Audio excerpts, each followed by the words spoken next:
आप सभी को मेरा नमस्कार। I am doctor Ranjeeta and you all are welcome to the Zumexa classes. आज के इस लेक्चर में हम लोग बात करेंगे about the importance of interview. Interview जो है वो किसी भी एग्ज़ाम का एक बहुत इम्पॉर्टेंट हिस्सा होता है and interview is taken generally at the last stage of that exam. चाहे वो यूपीएससी का एग्ज़ाम हो, स्टेट पीसीएस एग्ज़ाम हो या कोई भी एग्ज़ाम हो, इंटरव्यूज़ जो होते हैं वो हमेशा किसी भी एग्ज़ाम का फाइनल स्टेज होता है। तो इंटरव्यू को हम पर्सनालिटी टेस्ट, वाइवा, इन सब चीज़ों के नाम से भी जानते हैं। तो अगर हम स्पेसिफिकली यूपीएससी के इंटरव्यू की बात करते हैं तो यूपीएससी का इंटरव्यू भी इसकी थर्ड स्टेज है एग्ज़ाम की। तो अभी तक हम पहली दो स्टेजेस के बारे में बात कर चुके हैं। मैंने आपको डिटेल जो मेरा वीडियो है about what is UPSC exam, उसमें मैंने आपको सब कुछ बताया है कि कौन कौन से 3 स्टेजेस होते हैं एग्ज़ाम। तो आज जो है हम एक्सक्लूसिवली बात करेंगे इंटरव्यू के बारे में। इंटरव्यू के बारे में हम इसलिए बात करेंगे कि इंटरव्यू के मार्क्स जो होते हैं वो उसका काफ़ी ज़्यादा वेटेज है अगर मैं बात करती हूँ यूपीएससी एग्ज़ाम की, और स्टेट पीसीएस एग्ज़ाम्स में भी इंटरव्यू का काफ़ी अच्छा खासा वेटेज होता है। So we will talk in very much detail about the interview. If we talk about the civil services exam 2019, अगर 2019 के सिविल सर्विसेज के एग्ज़ाम की हम लोग बात करते हैं, ये जो है देखिए, ये मैंने यूपीएससी वेबसाइट से ही सीधा उठाया हुआ है। ये जो है कट ऑफ जो है यूपीएससी खुद रिलीज़ करता है, वो आपको बताता है कि लास्ट टाइम के क्या क्या कट ऑफ गए थे। मैंने आपको प्रीवियस लेक्चर में भी इसके बारे में डिस्कस किया था और आज भी मैं आपको इसको दिखाने के लिए मैंने ये स्लाइड आपको दिखा दिया है। तो ये मैं आपको ये बताने की कोशिश कर रही हूँ, जो प्री होता है हम पहले डिस्कस कर चुके हैं, ये 200 मार्क्स का होता है, ठीक है। सिविल सर्विसेज जो मेंस होता है वो 1750 नंबर का होता है, और जो फाइनल एग्ज़ाम जो सीएस फाइनल है वो होता है 1750 प्लस 275। 275 है इंटरव्यू के मार्क्स, ये टोटल मिलके बन जाते हैं 2025 मार्क्स। तो 2025 मार्क्स का फाइनल टोटल होता है। तो आप देखिए, आपको मैं ये चीज़ समझाने की कोशिश कर रही हूँ कि अगर आप देखते हैं सिविल सर्विसेज मेंस का कट ऑफ कितना गया है, 751। जनरल का कट ऑफ है 751 और सिविल सर्विसेज फाइनल में जनरल का कट ऑफ है 961। तो दोनों के बीच में कितना डिफरेंस है, 210 नंबर का। मतलब 210 मार्क्स का डिफरेंस है। जो लोगों ने मेंस क्वालिफाई किया और जो लोगों ने इंटरव्यू क्वालिफाई करके फाइनल लिस्ट में जो आए, उन दोनों के नंबर में डिफरेंस है 210। मतलब इसके बीच में 275 नंबर का इंटरव्यू भी ऐड हुआ था। तो आप ये समझ लीजिए कि अगर कोई वो इंसान जिसको लास्ट कट ऑफ है, मतलब जिसको 751 मार्क्स मिले हैं, अगर उसको फाइनल लिस्ट में आना है, इफ़ ही और she wants to get selected in the final list, तो उसको मिनिमम 210 इंटरव्यू में मार्क्स लेने होंगे आउट ऑफ 275। तो उसको 275 में से 210 उसके मिनिमम मार्क्स आने चाहिए, तभी उसका मिनिमम जो है कट ऑफ क्वालिफाई होगा एंड ही और she will enter in the civil services list. So यहाँ से ये दिखा के मैं आपको समझाने की कोशिश कर रही हूँ कि what is the importance of interview. Interview 275 number का होता है, लेकिन इसका वेटेज जो है बहुत ज़्यादा है। ये कट ऑफ से देखिए, अब आप देखिए ईडब्ल्यूएस का कट ऑफ देखिए, 696, मतलब 700 मान लेते हैं इसको हम, प्लस फाइनल कट ऑफ है 909, मतलब वही रफली 210 मार्क्स उनको फिर भी चाहिए। 718 ओबीसी का कट ऑफ, और फाइनल कितना है 925, मतलब उनको 210 से भी ज़्यादा मार्क्स चाहिए। अगर एससी का कट ऑफ देखते हैं तो 706 एंड 898, रफली 200 मार्क्स। तो मतलब ये देखिए, ये जितने भी आप कट ऑफ देख पा रहे हैं उसमें आपको देख के पता चलेगा रफली 200 से लेके 225 मार्क्स मिनिमम सबको चाहिए इंटरव्यू में, अगर उनके मार्क्स सिविल सर्विसेज मेंस में कट ऑफ के नियर है। So the point is, mains में आपके कितने मार्क्स हैं नोबडी नोज। मेंस में आपने कितना स्कोर किया है ये आपको नहीं पता चलेगा लास्ट मोमेंट तक, जब तक आपके फाइनल मार्क्स नहीं आ जाएंगे। तो जो 275 मार्क्स है उसका वेटेज काफ़ी ज़्यादा बढ़ जाता है। I hope I am making sense. तो this is the importance of interview. क्यों इंटरव्यू बहुत ज़्यादा इम्पॉर्टेंट है, क्योंकि आपको जो मेंस की कट ऑफ है और जो आपकी फाइनल कट ऑफ है, उन दोनों के बीच में मिनिमम 200 से 225 नंबर का गैप है, चाहे आप किसी भी कैटेगरी से बिलोंग करते हैं। ठीक है, अगर आप इन सब कैटेगरी से बिलोंग करते हैं तो इसमें कैप है। I am not considering PWD because वो एक्सेप्शनल केसेस हैं, तो उनका कट ऑफ थोड़ा सा लोअर जाता है। ठीक है, तो इधर अगर हम यहाँ पे फोकस करते हैं तो मिनिमम आपको 200 से 225 मार्क्स का दोनों के बीच में गैप है। तो अगर आपके इंटरव्यू में ज़्यादा मार्क्स आते हैं, अच्छे मार्क्स आते हैं, then only you will be able to make up in the final list. अगर आपने मेंस में आपका स्कोर अगर थोड़ा भी ठीक ठाक स्कोर है, मतलब अगर आपका लोअर साइड पे स्कोर है, तो अगर आपको कंपनसेट करना है तो इंटरव्यू विल कंपनसेट यू। और अगर आपका एवरेज स्कोर है, तो अगर आपको हाईएस्ट रैंक्स लेने हैं तो भी interview is the only option which can give you the highest ranks. So interview has a very important stage in clearing any exam. तो this is the importance of interview. अब interview होता क्या है इसके बारे में हम डिटेल में बात करेंगे। अगर हम बात करते हैं importance of an interview in IAS exam, तो आप देखेंगे सबसे पहले हम बात करेंगे कि इंटरव्यू और पर्सनालिटी टेस्ट होता क्या है। इंटरव्यू जिसको हम पर्सनालिटी टेस्ट भी कहते हैं, ये क्या होता है हम ये जानने की कोशिश करेंगे। तो इंटरव्यू या फिर personality test, the candidate will be interviewed by a board who will have before them a record of their candidates career. जो कैंडिडेट का पूरा करियर का मतलब जो आपका डैफ होता है, there is one thing which is called DAF. ठीक है, जिसमें आपकी सर्विस, जिसमें आपका सारा डिटेल होगा, like from which place do you belong, आपके मदर क्या करते हैं, फादर क्या करते हैं, आपके एजुकेशन क्वालिफिकेशन क्या है, आपने कौन से कॉलेज से डिग्री किया, किस फील्ड में डिग्री किया, आपके हॉबीज़ क्या, इंटरेस्ट क्या, वो सब कुछ रिकॉर्ड होगा। मतलब कैंडिडेट का पूरा करियर जो है वहाँ पे रिकॉर्ड होता है। तो वो जो रिकॉर्ड होगा वो पूरा का पूरा पर्सनैलिटी टेस्ट या इंटरव्यू बोर्ड के सामने रखा जाता है। Second, the candidate will be asked question on matters of general interest. देखिए यहाँ पे ये साफ साफ ये UPSC की वेबसाइट से ही उठाया है मैंने ये सब कुछ भी। तो वहाँ पे जो होगा जनरल इंटरेस्ट की चीज़ें पूछी जाएंगी। देखिए आपकी नॉलेज का टेस्ट प्री और मेंस में हो चुका है। जो पर्सनालिटी टेस्ट होता है, it is testing your personality. वो आपकी पर्सनालिटी को टेस्ट करने की कोशिश कर रहा है। तो पर्सनालिटी में वो क्या क्या टेस्ट करने जा रहा है वो यहाँ पे इन्होंने लिख के बताया हुआ है। वो कैंडिडेट का जनरल इंटरेस्ट पूछेंगे, मतलब ऐसा नहीं है कि वो आपसे कोई डिटेल क्वेश्चंस पूछना शुरू कर देंगे। Even if they are asking the detailed questions, they won't expect you to answer them in a proper way कि वो आपका ये चेक नहीं कर रहे हैं कि आपको उस क्वेश्चन का डिटेल पता है या नहीं। They are testing basically how you are handling the question. मतलब are you in a position to say no also in a very confident manner? वो ये चेक करने की कोशिश करते हैं। आपको आता है, आपको नहीं आता है, are you able to maintain your calm?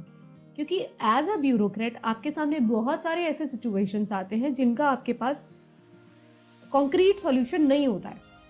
तो ब्यूरोक्रेट्स का काम ही ये होता है कि अगर आपके पास कॉन्क्रीट सॉल्यूशन इमीडिएटली अवेलेबल नहीं है तो भी क्या आप पब्लिक के सेंटिमेंट्स को पैसिफाई करने के लिए सक्षम हैं?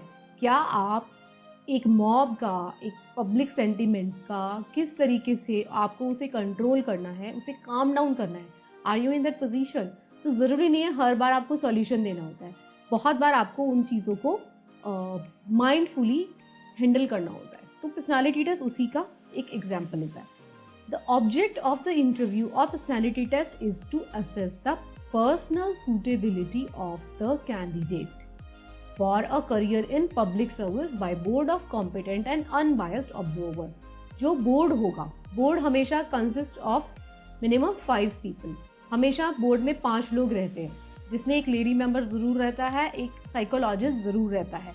I am just talking about the actual board of UPSC interview या स्टेट PCS भी अगर इंटरव्यू लेते हैं तो उनका कॉम्पोजिशन भी ऑलमोस्ट सेम रहता है।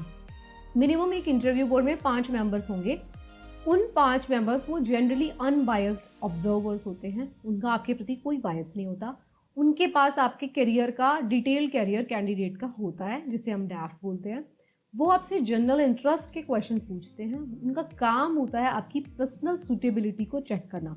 जैसे कि मैंने आपको ये बताया है कि आपको हमेशा you are not suppose to give the solution for a problem. आपको उसका इमीडिएट सॉल्यूशन नहीं देना होता, बट आपको पब्लिक के सेंटिमेंट्स को कई बार कंट्रोल करना होता है। So that is the importance of a bureaucrat. हमेशा चीज़ों को एक ही तरीके से हैंडल नहीं किया जा सकता, तो डिफरेंट सिचुएशन को डिफरेंट तरीके से हैंडल करना होता है। द इंटरव्यू और the personality test is intended to जज the mental calibre of a candidate. वो आपका मेंटल कैलिबर चेक करता है, बिकॉज आपके इंटेलिजेंस का टेस्ट ऑलरेडी हो चुका है। Now it is the test of your mental calibre. In broad terms, this is really an assessment of not only intellectual qualities, but also a social trait and interest in current affairs. आपको current affairs में भी interest होना चाहिए, आपके पास social traits भी होना चाहिए। They just tend to check the mental caliber, intellectual qualities, मतलब वो आपको situational questions में डाल देते हैं। जब आपका interview लिया जाता है तो you are being asked the situational question। आपको इस तरीके के क्वेश्चन दिए जाते हैं कि अगर आप डीएम हैं एक जगह के या आप एसपी हैं एक जगह के, और एकदम से मान लीजिए आपके सामने कोई भी सिचुएशन दे देते हैं, वो मान लीजिए आपके सामने किसी डिजीज़ का आउटब्रेक हो जाता है and the government and the entire society is in panic. तो आप उस सिचुएशन में, और आपके पास oxygen cylinder for example limited है, तो आप उस सिचुएशन में चीज़ों को किस तरीके से हैंडल करेंगे। फॉर एग्जाम्पल, अगर आपको ये सिचुएशन दिया जा रहा है, एक तरफ स्कूल के बच्चे हैं और एक तरफ एल्डरली पेशेंट्स हैं, दोनों ही बीमार पड़े हैं and you are having the supply very short, either you can give it to the school और you can give it to the elderly home, तो आप किसको देंगे? इस तरीके के सिचुएशनल क्वेश्चन दिए जाते हैं आपको। अब मैं इसमें आपके मन में सवाल आ रहा होगा कि हमें किसको देना चाहिए। Actually no answer is right और wrong, all the answer are the opinion based answers. आपको अपने ओपिनियन को डिफेंड करना होता है, this is the motto of interview. कोई भी आंसर राइट और रॉन्ग नहीं होता यहाँ पर। आप जो भी आंसर देंगे आपके पास उसका जस्टिफिकेशन होना चाहिए and that justification should be social traits को आपके रिफ्लेक्ट करेगा, वो आपके इंटेलेक्चुअल क्वालिटीज़ को रिफ्लेक्ट करेगा, वो जो आपका आंसर होगा। आपको बहुत ज़्यादा इमोशनल भी नहीं होना होता, क्योंकि आपको बैलेंस रहना होगा। ऐसा नहीं है कि कोई एक पर्टिकुलर ग्रुप या कोई एक पर्टिकुलर एज ग्रुप भी आपके लिए, आप उसके लिए ज़्यादा सेंसिटिव हो सकते हैं, but you have to take an unbiased decision as a bureaucrat. तो आपसे इंटरव्यू में यही एक्सपेक्ट किया जाता है। आपको सिचुएशनल क्वेश्चंस आपके सामने दिए जाएंगे and you are expected to answer those questions in unbiased manner. आपके बैलेंस, आपके जो तुले हुए जवाब जो है वो आपसे वो चाहते हैं, और ऑनेस्ट। दूसरी बात, आपके जो जवाब होंगे आपको बहुत ही ऑनेस्ट रहना होगा। अगर आपने इंटरव्यू में कोई पके पकाए जवाब दिए उनको प्रैक्टिस करके, या बहुत ही बिल्कुल आप राजा हरिश्चंद्र बन के उनको एक आंसर देंगे, तो this is not going to help. Seriously, आपको जो एक्चुअल में सिचुएशन है, जो आप सोचते हैं, जो एक प्रैक्टिकली एक इंसान को करना चाहिए, आपको वही बताना पड़ेगा, right. Some of the qualities to be judged are mental alertness. कुछ आपकी इस तरीके से मेंटल अलर्टनेस उसमें चेक की जाती है। Critical power of assimilation, clear and logical exposition, balance of judgement, variety और and depth of interest, ability to of social cohesion and leadership, intellectual and moral integrity. देखिए, आपको इस तरीके के सिचुएशंस में डाला जाएगा। आपसे अचानक से, देखो, मेंटल अलर्टनेस, आपसे अचानक से ऐसा क्वेश्चन पूछा जाएगा। फॉर एग्जांपल, आप डॉक्टर हैं, तो आपसे एकदम से पूछ लिया जाएगा क्वेश्चन कि who is the father of medicine, who is the father of medicine, एकदम से। मतलब आप इंटरव्यू बोर्ड में आए हैं, आप डॉक्टर हैं, आपको पता है ना, आपको पता ही होगा। बट होता क्या है कि when you are under stress of interview, आप कुछ चीज़ें एकदम से आपके दिमाग में नहीं आती है ना, तो आपकी वो सारी क्वालिटीज़ को भी चेक किया जाता है। You are expose to the questions. अब वो उस तरीके के क्वेश्चन दिए जाएंगे जो उनको पता है आपको आते हैं, आपको पता है आपको आते हैं, बट आपके उस टाइम पे उसे आंसर देना है, तो वो आपकी मेंटल अलर्टनेस चेक करते हैं। क्रिटिकल पावर ऑफ एसिमिलेशन, चीज़ों को क्रिटिकली आपको एनालाइज करने का आपका सिचुएशन, जो आपका क्वालिटी है, वो चेक किया जाता है। क्लियर एंड लॉजिकल एक्सपोजिशन, क्या आप चीज़ों को लॉजिकली उनको एक कंक्लूजन पे लेकर आ पा रहे हैं, आपसे ये भी पूछा जाता है। बैलेंस ऑफ जजमेंट, आपका जजमेंट बैलेंस होना चाहिए। मैंने जैसे आपको एग्जांपल दिया कि एक स्कूल के बच्चों भी बीमार हैं, साथ में ओल्ड एज होम वाले लोग भी बीमार हैं, तो आपका जजमेंट क्या बैलेंस होना चाहिए बहुत ज़्यादा। Variety and depth of interest, इसका मतलब क्या है? जैसे कि फॉर एग्जांपल, अगर आपने अपनी हॉबीज़ के बारे में लिखा, आपने जैसे किसी ने लिख दिया reading books, which is a very general hobby, तो वो आपसे variety and depth of interest जानने की कोशिश करेंगे। वो आपसे डिफरेंट ऑथर्स के नाम पूछ सकते हैं, किसी किताब का नाम पूछ सकते हैं आपसे। वो कोशिश करेंगे कि आपकी डेप्थ ऑफ इंटरेस्ट कितना है। अगर आपकी हॉबी और आप एक्चुअल में प्रैक्टिस करते हैं तो आप कितना डीप तक उसमें जाते हैं, क्या आपको अलग तरीके की किताबें भी पता हैं, तो वो आपसे कोशिश करेंगे। देखिए, मैं आपसे फिर कहूँगी, कोई आंसर सही और गलत नहीं है। इंटरव्यू में ऐसा कुछ भी नहीं होता कि आपको हर एक क्वेश्चन के आंसर को देना ही है। आपको ये भी समझ में आना चाहिए, कुछ क्वेश्चन सिर्फ और सिर्फ आपका बैलेंस, आपका कूल चेक करने के लिए पूछे जाते हैं कि आप बोर्ड के सामने क्या अपनी कूल मेंटेन कर पा रहे हैं, और are you getting nervous because of certain questions which you are not able to handle. तो अगर आप कुछ ऐसे क्वेश्चन आ गए, मान लीजिए लगातार 3 क्वेश्चन ऐसे आए जिनके आंसर्स आपको नहीं आ रहे, आपको हर बार नो बोलना पड़ रहा है, तो वो ये कोशिश करेंगे देखने की क्या आप अपने आप को बैलेंस रख पा रहे हैं, क्या आप अपने 4th क्वेश्चन में कम बैक करेंगे अगर वो आपको आता है तो दे जस्ट ट्राई टू जज the balance of judgement, they just variety of depth of interest, वो आपको हर तरीके से टेस्ट करने की कोशिश करते हैं। नेक्स्ट मैं अगर बात करती हूँ कि टेक्निक क्या होता है इंटरव्यू का, तो अगर मैं टेक्निक की बात करती हूँ, इज नॉट अ स्ट्रिक्ट, इसमें साफ साफ लिखा हुआ है ये स्ट्रिक्ट क्रॉस एग्जामिनेशन नहीं है। It is not a strict cross examination, this is not a strict cross examination but of a natural दो डायरेक्ट एंड पर्पसिव कन्वर्सेशन। देखो, क्रॉस एग्जामिनेशन स्ट्रिक्टली नहीं करेंगे आपका, but directed a purposive conversation, वो आपसे सवाल पूछेंगे, वो पर्पसिव कन्वर्सेशन है, वो आपसे बात करना चाहते हैं क्योंकि बात करके उनको आपकी पर्सनालिटी के कुछ ट्रेट्स को जज करना है।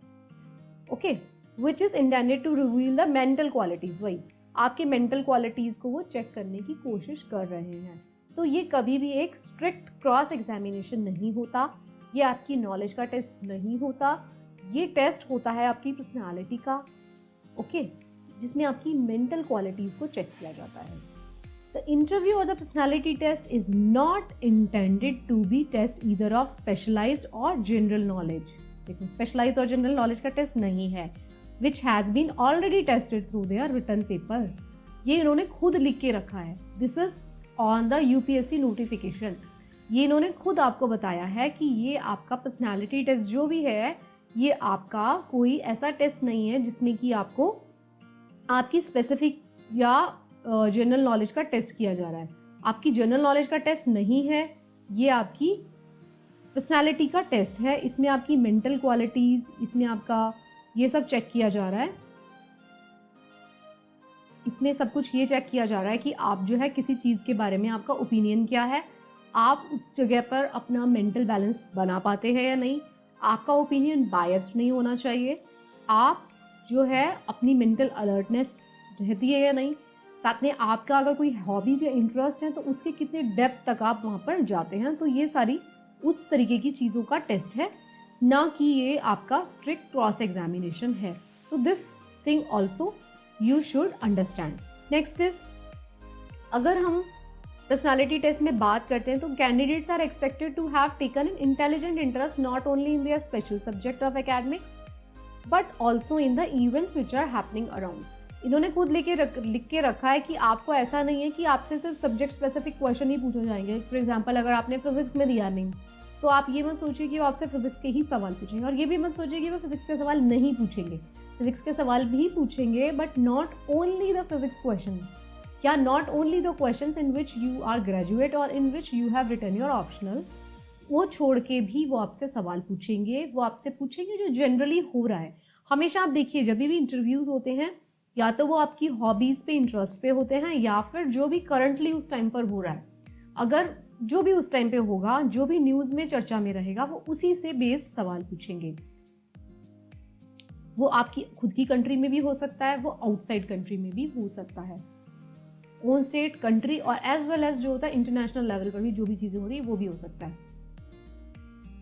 वो सब चीज़ें आपको जानने के लिए बोलेंगे जो कि एक वेल एजुकेटेड पर्सन को पता होनी चाहिए, या उसको जानने के लिए वो क्यूरियस होता है।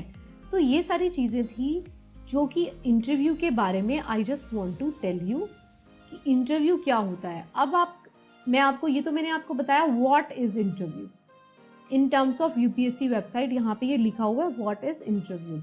मैंने आपको फर्स्ट स्लाइड में देख के बताया कि इंटरव्यू जो है आपका 270 5 मार्क्स का टोटल इंटरव्यू होता है। तो हमने फर्स्ट स्लाइड में डिस्कस किया कि टोटल जो इंटरव्यू था, जो टोटल एग्जाम था यूपीएससी का, दैट वाज कैरिंग 2025 मार्क्स, जिसमें से 1750 का मेंस था और 275 नंबर का इंटरव्यू था। तो हमने देखा था कि 275 नंबर का इंटरव्यू है, उसका बहुत ज़्यादा वेटेज है। तो अगर हम बात करते हैं कि एक इंटरव्यू को क्लियर करने के लिए आपको क्या क्या ट्रेड्स होने चाहिए, किस तरीके से आप इंटरव्यू में मैक्सिमम मार्क्स ले सकते हैं, तो ये हम इस वीडियो के नेक्स्ट पार्ट में डिस्कस करेंगे। आज मैंने आपको इस वीडियो में ये बताया कि इंटरव्यू में बेसिकली आपसे क्या क्या एक्सपेक्टेड है, आपको क्या क्या पता होना चाहिए इंटरव्यू के बारे में। इंटरव्यू जो होता है, हमने कुछ बड़ी 3-4 इंपॉर्टेंट बातें जानी इसमें कि इंटरव्यू जो है वो आपके पर्सनालिटी का टेस्ट है। सबसे पहली चीज़, that is the test of your personality. It is not testing your knowledge, वो ऑलरेडी चेक हो चुका है।